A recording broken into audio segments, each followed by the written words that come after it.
నాకు అసలు బతుకు మీదే విరక్తి పడుతుంది. నేను వాడిని మించుదామని ఎంత ట్రై చేసినా నా వల్ల కావట్లా.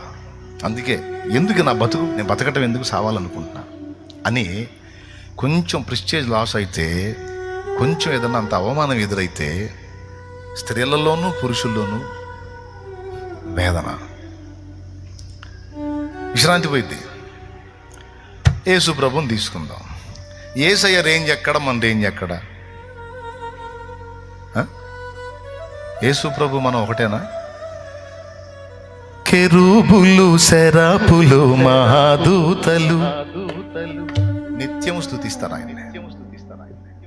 రాజాదిరాజు ఇలా కూర్చొని వేలు చూపించి దూతలకు తీర్పు తీర్చి శాసించడం తప్ప శాసనానికి లోబడటం తెలియదు యేసయ్యకి. సుప్రీం అండి. అలాంటి వ్యక్తి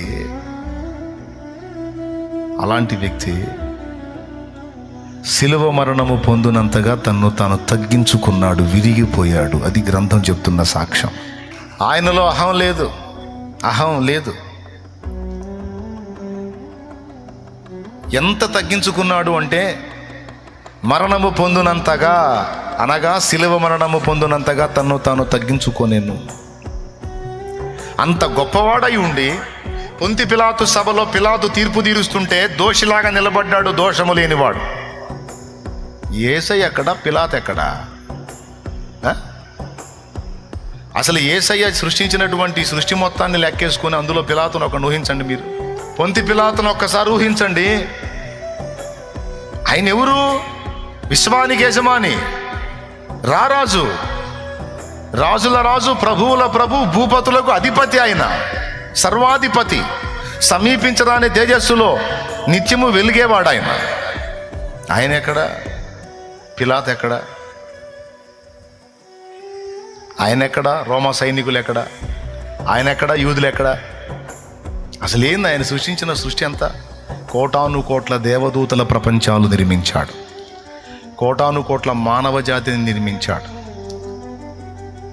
ఆయన సృష్టించినటువంటి సృష్టి మొత్తాన్ని కూడా ఒక్కసారి లెక్కేసుకుంటే బుర్ర బద్దలైపోయింది. ఈ బ్రహ్మాండం మొత్తాన్ని కూడా ఒక్కసారి మనం ఆలోచిస్తే బుర్ర బద్దలైపోయింది. అంత పెద్ద సృష్టి, అది మొత్తాన్ని కూడా తన వాక్కు చేత నిర్మించాడు. అది ప్రభు. అలాంటి వ్యక్తి వచ్చి పిలాతు సభలో ఎట్లా నిలబడ్డాడు? ఏమయ్యా, నెత్తి మీద రూపాయి పెడితే దమ్మిడి జలనాళ్ళు ఇన్ని ఎచ్చులు పడుతున్నావే, మరి ఆయనకి ఎంత హెచ్చులు పడాలి ఆయన?